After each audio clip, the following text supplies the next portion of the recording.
जैन रामायण। जैन रामायण में सीता वन में रुदन कर रही थी और भाग्य से उधर से एक राजा वज्रजंग थे, वो निकल रहे थे। उनकी सेना ने शब्द सुना, सुन करके सब आश्चर्यचकित विस्मय युक्त हो गए। और वहाँ जाकर के कुछ पुरुष गए, सीता से पूछा आप कौन क्या कैसी। और सीता ने भयभीत होकर के अपने आभूषण भी उनको निकाल करके, बच्चे भैया इनको आभूषण लुटेरे आए होंगे तो आभूषण दें, अपने शील की जो रक्षा रहे, जीवन की रक्षा रहे। तो भयभीत होकर के उसने आभूषण निकाल करके दे दिए। सब लोगों ने कहा कि रे देवी आप चिंता नहीं करो, हम तो वज्रजंग राजा के सेवक हैं। इतने में वो वज्रजंग जो राजा था वो भी आ गया और आ करके उसने पूछा हे महाशयी, हे देवी क्या कष्ट है, तुम तो उत्तम लक्षणों की धारक कोई सुपुत्री हो, किस बात से तुम्हें कष्ट हो रहा है। जिस पुरुष ने तुमको इस दशा में छोड़ा है वह कितना मूर्ख अभागा है। ऐसी कठिन निर्णय को करते हुए उसका हृदय 100 टूक क्यों नहीं हो गया। समझे, 100 टुकड़े ना, उसके हृदय के 100 टुकड़े क्यों नहीं हो गए। ऐसा निर्दय कठिन कठोर निर्णय जिसने लिया। आप मत रो, दुखी मत हो, मुझे बताओ और रो रो करके ऐसे अपने गर्भ को कष्ट मत दो। इस प्रकार से उसने थोड़ा उससे बात कही। शीलवती के आगे ठयो राय स्वभाव विनय गुण लयो। सीता को पूछे इमराय तू किम रोवत इत इक आए। विनय गुण से युक्त होकर के उसने बड़ी सज्जनता के साथ में सीता से पूछा तू इस वन में आकर के क्यों रो रही है। किन की पुत्री का की नारी तब सीता जुत द्रग जलधारी। कचोइक भय जुत वे इम कही सुनि बांधव मेरे वच सही। उसने पूछा तू किसकी पुत्री है, तू किसकी नारी है, कौन तुम्हारे स्वामी है, ये क्या हुआ है, कुछ हमें बताओ। तो सीता ने वचन सुने, वचन सुन के उसका थोड़ा सा भय दूर हुआ और कुछ कहने के लिए तैयार हुई, लेकिन थोड़ा फिर भय आया, थोड़ा फिर उसकी स्थिति पुराने चीज़ों को याद करके एकदम डर गई। तो उसके शब्द फिर से छूट गए, फिर से रोने लगी। फिर से उसको थोड़ा समझाया, फिर वो बोलने के लिए तैयार हुई। ऐसा सुना होता एकदम अचानक रोता रोता आदमी। बोला आपको क्या कष्ट है, क्यों रो रहे थे आप। बोले हाँ बताता हूँ क्यों रो रहे। वो बोले मानस तैयार होना, लेकिन अच्छे से लिखा है शास्त्र में कि मतलब स्थिति दिखने लग जाए आपको कि वास्तव में वो क्या घटना घटी होगी, कैसे दिखता होगा। तो सीता कुछ बोलने के लिए तैयार हुई, फिर चुप हो गई, फिर रोने लगी।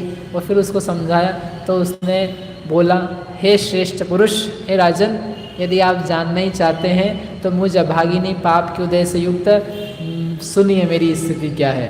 मैं कौन हूँ। दशरथ मेरो सुसरो जानी जनक सुता मोकू पहचान। रघुकुल रामचंद्र की नार भामंडल की स्वसा विचार।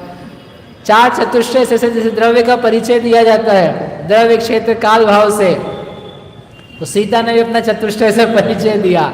मैं राजा जनक की पुत्री, राजा दशरथ की पुत्र वधू, पृथ्वी के स्वामी रामचंद्र की पत्नी और विद्याधरों के अधिपति भामंडल की बहन।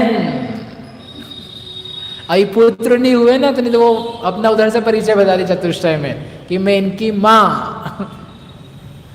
ऐसे द्रव्य क्षेत्र काल भाव से पदार्थ होता है। ऐसे पुत्र वधू, पुत्री, पत्नी, बहन, एक ही व्यक्ति के चार परिचय। चार हैं कि एक हैं? व्यक्ति एक है, परिचय चार हैं। ऐसे द्रव्य क्षेत्र काल भाव से पदार्थ को बताया। पदार्थ चार है कि एक है? एक है। बताया चार है और चार में चार विशेषताएं हैं।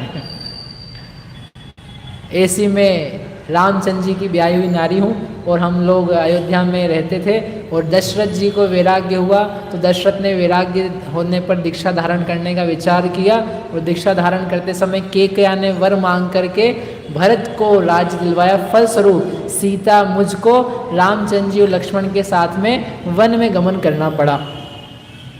राज भरत को दे करी राम देशांतर सुगयो अभिराम ताजुत में दंडक वन गई तहाँ दशानन मोहरि लई। वो पूरी बता रही घटना, जरा सी नहीं कि हमारे पति ने छोड़ दिया हमको यहाँ पे, कितने दुष्ट थे। मतलब तुमने जानना ही ये होती है प्रामाणिकता।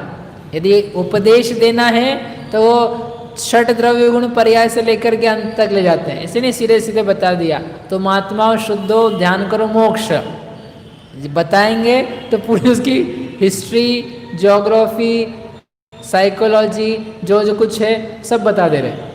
तो सीता ने अपनी प्राथमिक स्थिति से वर्णन किया, बचपन से लेकर के इन्हें हम पुत्र वहाँ की थी, पुत्र वधु इसके हुए।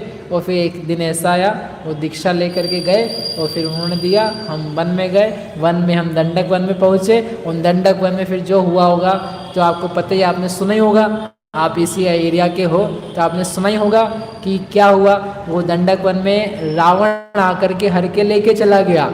रामचंद्र जी का मिलाप फिर सुग्रीव से हुआ, सुग्रीव की मदद से उन्होंने हमारी खोज करवाई और 11वें दिन मुझे समाचार मिला कि रामचंद्र जी को पता है कि मैं यहाँ पर हूँ। और 11वें दिन मैंने जाकर के फिर भोजन किया। याद आया आपको, सीता ने प्रतिज्ञा करी थी जब तक स्वामी का समाचार नहीं आ जाता तब तक आहार पानी का त्याग। मंदिर में बैठा हुआ भक्त इस बात का नियम ले, जब तक मजा नहीं आ जाता तब तक मेरे बाहर निकलने का त्याग। अरे मैंने कठिन नहीं बोला, मजा ही बोला है। जब तक आत्मा का अनुभव नहीं हो जाता तब तक इस देह से बाहर निकलने का त्याग, इस मंदिर से बाहर निकलने का त्याग, जिन धर्म की मान्यताएं छोड़ने का त्याग। तब तक हम क्या करेंगे? जिन धर्म भाव भाव जाचू नहीं सुरवास पुनि नरराज परिजन साथ जी बुध जाच हूँ तो भक्ति भव भव। कब तक लेकिन? How long? सीता जी ने बोला छोड़ दिया आहार पानी। कब तक? जब तक समाचार नहीं आता है, जब तक समाचार नहीं मिले निज आत्म तत्व का, तब तक क्या? तब तक त्याग। जिन धर्म ना छूट जाए, श्रद्धा ना छूट जाए, भगवान ना छूट जाए, जिनालय ना छूट जाए, तब तक के त्याग। सरल सा नियम, जब तक मजा ना आ जाए, जब तक विशुद्धि ना बढ़ जाए, जब तक खिल ना जाए, तब तक वेदी से हटने का त्याग। भीड़ लग जाएगी, नियम तो ले पहले कोई अभी तो वैसे ही खाली कोई दिक्कत ही नहीं है। तो उसने कहा कि हमने नियम लिया था, 11वें दिन समाचार मिला, तब जाकर के आहार पानी लिए और फिर रामचंद्र जी लक्ष्मण के साथ में आए, विद्याधरों की सेना के साथ में रावण और लक्ष्मण का, राम का युद्ध हुआ। और युद्ध में आपको पता ही है किस प्रकार से उनकी जीत हुई। राम जाय दश मुख को मारी लायो मोहि विनित मझारी भोग भवन करते सुखधार गर्भाधान लयो सुखकार। राम ने जाकर के दशानन को मारा, यानी लक्ष्मण के द्वारा, और फिर वो लेकर के मुझे आए और हम दोनों फिर वापस समागम को प्राप्त होकर के कुछ साल वहाँ रहे अयोध्या लंका में, और फिर पुनः लौट करके अयोध्या में आए और अयोध्या में लेकर के हमारे दिन बीत रहे थे। और दिन बीतते हुए वर्ष बीत गए, युग बीत गए, अनेकों सैकड़ों वर्ष बीत चुके थे। तब जाकर के फिर सीता रानी का गर्भ ठहरा था, और गर्भ के समय की बात थी। भोग गर्भाधान धारण हुआ। जो जो मेरी इच्छा भई सो सो रघुपुरी अधिकई। मौजुत बेटी विमान मजार मेरो जिनालय वंदे सार। और मेरी यहाँ पर जब दोहले हुए तो रामचंद्र जी ने पूछा मुझसे कि तुम्हारी क्या इच्छा है। तो कहा उन्होंने कि मेरी इच्छा थी जिनेंद्र भगवान की प्रतिमाओं की, जिनेंद्र भगवान की पूजा करने की। रामचंद्र जी ने मेरी सारी इच्छाएं पूर्ण करने के लिए अतिशय प्रसन्न होकर कहा आपकी ज़रूरी इच्छा पूरी करेंगे। और सारा उन्हें बोला। जो सबसे पहले इस युग के आदि तीर्थंकर हैं ऋषभ देव, उनकी जो निर्वाण भूमि है, कौन सी निर्वाण भूमि है? कैलाश पर्वत। बोलो कैलाश पर्वत सिद्ध क्षेत्र की। अरे आप लोग अच्छे से नहीं बोल रहे हो, अभी सूर्य वंदना करनी अपने को, क्योंकि रामचंद्र जी ने पूरा उनको व्याख्यान दिया था कि अपने को कहाँ कहाँ जाना है। सबसे पहले चलेंगे कैलाश पर्वत पर। युग की आदि में धर्म तीर्थ का प्रवर्तन करने वाले श्री ऋषभ देव भगवान जो कैलाश पर्वत से मोक्ष पधारे, हम वहाँ जाएंगे। वहाँ से जाने के आने के बाद में फिर चलें कहाँ कहाँ चलना है, इसमें से बताओ आपको पढ़ करके। उन सब की पूजा करने के लिए उद्यत हुए। और फिर उन्होंने कहा अयोध्या नगरी में जन्मभूमि से प्रतिष्ठित जो ऋषभ आदि तीर्थंकरों की प्रतिमाएं हैं उनको वैभव के साथ नमस्कार करेंगे। ऐसा किसने बोला? रामचंद्र जी ने। किससे बोला? सीता से। फिर उसके बाद में कंपिला नगरी में विमलनाथ भगवान की, उनकी नमस्कार करने के लिए चलेंगे। ये सब उनके जन्म क्षेत्र हैं।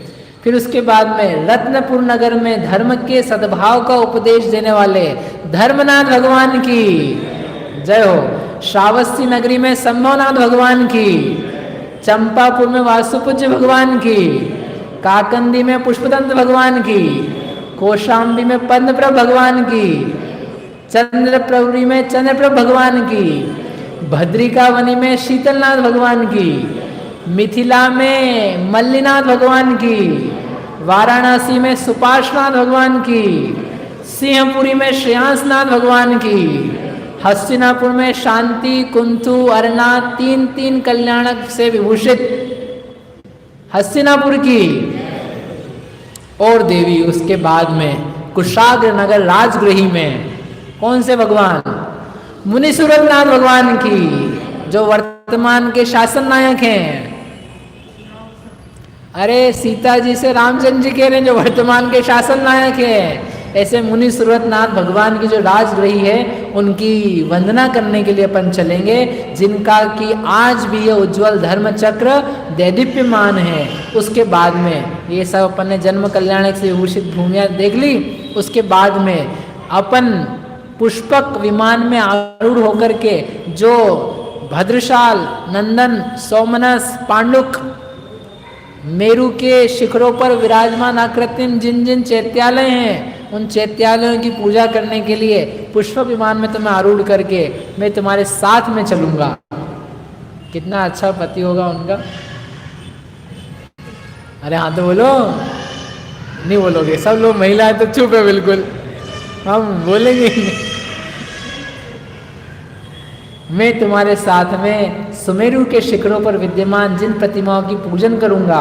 और फिर उसके बाद में हे दैत्य, हे जानकी, जो जो कृत्रिम अकृत्रिम प्रतिमाएं हैं उन सब की वंदना करके अयोध्या नगरी में वापिस आ जाएंगे। वास्तव में जिनेंद्र भगवान की जो अर्चना है वह एक ही भाव नमस्कार जन्म जन्म में किए गए पापों को नष्ट कर देता है। बहुत अच्छी तुमने इच्छा करी है, तुम्हारी इच्छा के कारण से मेरे भी उन सब भूमियों के, उन सब चैत्यालयों के दर्शन हो जाएंगे। मैं तुम्हारी इच्छा के कारण से वहाँ जाने के लिए व्यग्र हुआ जा रहा हूँ। मेरी बहुत उत्कट इच्छा हो रही है कि चलो हम चलें वहाँ पर। जो जिनेंद्र भगवान तीन लोक के स्वामी थे, हैं, ज्येष्ठ हैं, सिद्ध लोक में निवास करने वाले अष्ट प्रातिहार्यों से युक्त हैं, जिनके ऐश्वर्य हैं आश्चर्यकारी समोशरण से युक्त थे, उन सभी जिनेंद्र भगवंतों को चलो हम चल करके वंदना करते हैं।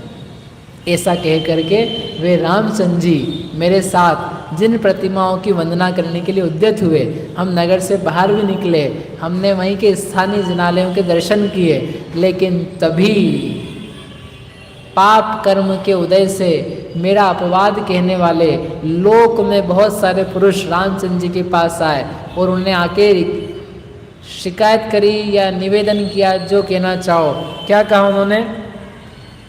मोही तबे जिन गेह पठाए, में आई आनंद उपाय, दुर्जन लोक राम पे आए, मेरी विकथा करी अघाय। कोई दुष्ट हृदय के धारक लोग आए और आ करके उन लोगों ने रामचंद्र जी से कहा, सारी जगती में ये समाचार फैल रहा है। एक तो परम विद्वान था रावण, उस परम विद्वान रावण ने क्या किया? स्त्री का हरण कर लिया, ब्याही हुई स्त्री का, पत्नी वाली भोगी हुई स्त्री का हरण कर लिया। एक तो वो काम किया उसने, और उसके बाद धर्मशास्त्र के ज्ञाता रामचंद्र जी वो हरी हुई स्त्री को, अपनी भोगी हुई स्त्री को वापस ले आए और भोग कर रहे हैं। तो जब राजा ऐसा कर रहा है तो हमारे लिए भी ऐसा करने में क्या दोष है? ऐसा करके लोगों ने बताया कि जो दुष्ट पुरुष हैं वे दूसरों की स्त्रियों का हरण कर रहे हैं और हरी हुई स्त्रियां इधर उधर घूम रही हैं और कुछ भी लोग की मर्यादा नहीं हो रही है। और लोग यही कह रहे हैं, जब रामचंद्र जी कर सकते हैं तो हम क्यों नहीं कर सकते हैं? बोलो गाथा समय सार की। जब राजा कर सकता है तो हम क्यों नहीं कर सकते हैं? बोलो समय सार में लिखा है। अरे बोलो, कर्ता कर्म अधिकार। जहर आया व्यवहारो, दोष गुण पादगो त्याल विदो, तह जीवो व्यवहारा, दव गुण पादगो भणिदो। गुण दोष का उत्पादक कहा जो भूप को व्यवहार से, त्यों द्रव्य गुण पर्याय का उत्पादक कहा जीव को व्यवहार से। पढ़ चुके हो भी तो अपन कर्ता कर्म पढ़ के आए पिछले साल ही, बहुत दिन नहीं हुए। जैसे राजा प्रजा के दोष गुणों का उत्पादक कहा जाता है, वैसे जीव को व्यवहार से कहा जाता है कि ये गुण पर्यायों को पैदा करने वाला। तो सारी की सारी प्रजा ने इस प्रकार से कहा। तो राजा रामचंद्र जी यद्यपि जानते थे मैं निर्दोष हूँ, मुझ में कोई दोष नहीं है, मेरा शरीर सुरक्षित है, फिर भी मृत्यु हो जाए सो ठीक है, अपनी प्रिय वस्तु का परित्याग करना पड़े सो ठीक है, लेकिन जो कल्पांत काल तक स्थित रहने वाली कीर्ति है उस कीर्ति को मलिन नहीं करना चाहिए। जो जिनेंद्र भगवान के वंश का चला आया हुआ कुल है रघुकुल, इस रघुकुल में दोष नहीं लगना चाहिए। कितने वो लोग क्षत्रिय और विवेक वाले थे एक दृष्टिकोण से कि दोष ना लग जाए, कोई गलत काम नहीं करते थे पुराने लोग इस बात से कि लोग क्या कहेंगे। गलत काम तो बहुत सारे पापों से बच जाते थे और वो लज्जा चली गई तो देखो किस प्रकार की पापों में शीघ्रता से प्रवृत्ति हो जाती है। जहाँ भय रंच मात्र भी नहीं रह जाता है तो मर्यादा तत्काल नष्ट होती है। न व्यक्ति को भगवान का भय, न कर्म का भय, न लोक का भय है, न माता पिता का भय है, न धन का भय है, न अपनी नौकरी वोकरी का भय, न शरीर का भय, शरीर छूटता छूटे। अब तुम रहोगे कैसे बताओ हम? जो लोग की प्रवृत्ति स्वेच्छाचारी, जो लोग शराब पी रहे हैं, अनेक कुकृत्यों में लीन हैं, कुछ भी भ्रष्टाचार कर रहे हैं, कैसे चल रहा है जीवन? क्यों चल रहा है? किसी का भी भय? तो पुराने लोगों की जो प्रवृत्ति थी कि लोग बुरे काम के लिए लोक का विचार करते थे, लोक नीति ध्यान रखते थे। तो वो रामचंद्र जी ने, चूँकि क्षत्रिय कुल में उत्पन्न थे, क्षत्रियों की चेष्टा ही ऐसी होती है, कुछ कारण पाकर के बड़ा महान कार्य भी कर लेते हैं, थोड़े से प्रसंग में वैरागी हो जाते हैं, दीक्षा भी ले लेते हैं, और थोड़े ही प्रसंग में हमको छोड़ने के लिए भी तत्पर हो जाते हैं। तो उन रामचंद्र जी ने वो बात सुनी, वो बात सुन करके मेरा तत्काल त्याग करवा दिया और मुझे इस नगर में, इस वन में ला करके छुड़वा दिया। ये है मेरी दुखिया की दुख भरी कहानी। और ये सुना करके पूरी हो गई कहानी, वो फिर से फूट फूट करके रोने लगे। ताते रघुमो कूत जी दई, इम कही सीता रोवत भई, सीता को जूलुदन सुनिराय, वज्र जंग आदिक अधिकार। ऐसा कह करके वो सीता फिर से रोने लगी। तब वज्रजंग आदि जितने लोग थे उन लोगों ने देखा और सुनी उनकी बात, तो उन सब का ही मन एकदम शुद्ध हो गया। रोवत भय दया रस पूर, तब ही फेरी भाखे नपसूर, तू मेरी भगिनी हम भ्रात, उठी चली मम पुरी हर्षात। वो सारे जो लोग थे उनके मन में दया आ गई। और ज़्यादा वज्रजंग था, निश्चल सम्यक दृष्टि वात्सल्य से युक्त, उसके मन में एकदम शुद्धता आ गई। अरे अरे देखो सही क्या स्थिति है, जगत की क्या स्थिति है, संसार की क्या स्थिति है, कितना प्रेम से उसको लड़ करके लेकर के आए। हमने भी सुनी थी बात कि क्या क्या हरण हुआ और क्या क्या लड़कियां और कैसे ये नारायण है और बलभद्र हैं, क्योंकि ये साधारण पुरुष थोड़ी ना, इतने बड़े बड़े लोग हैं, तो गांव गांव तक खबर है कि कौन क्या क्या घटनाएं घटी थी।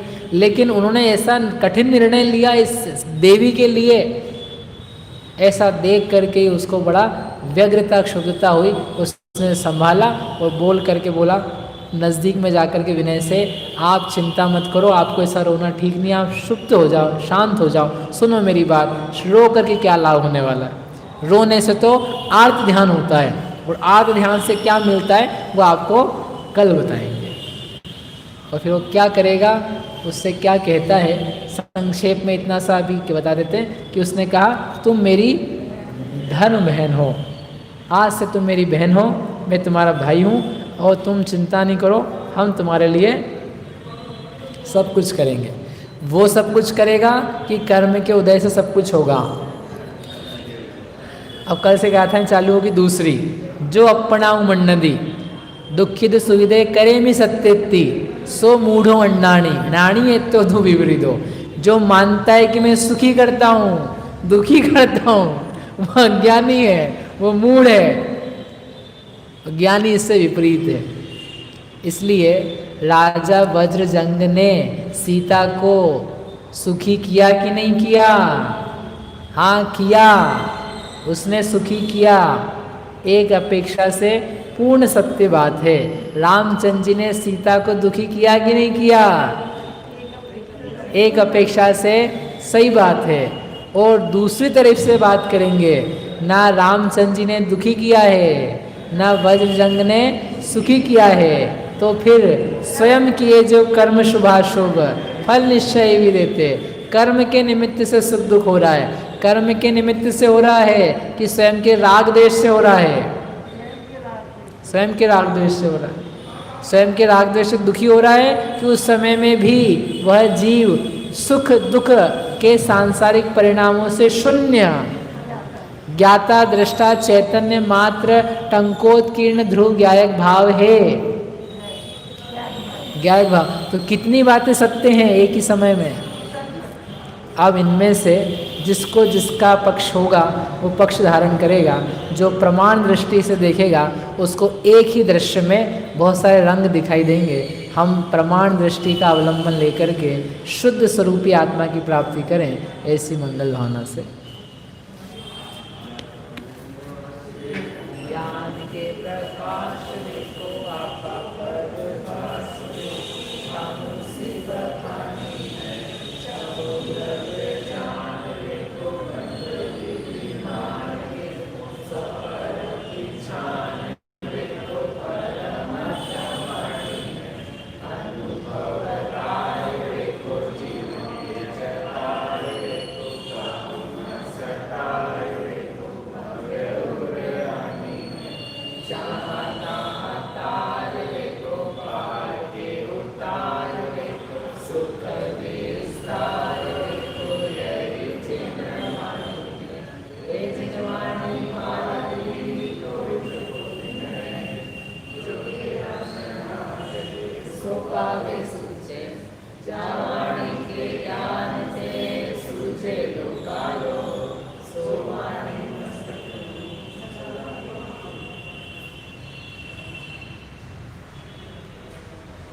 Upanya sastra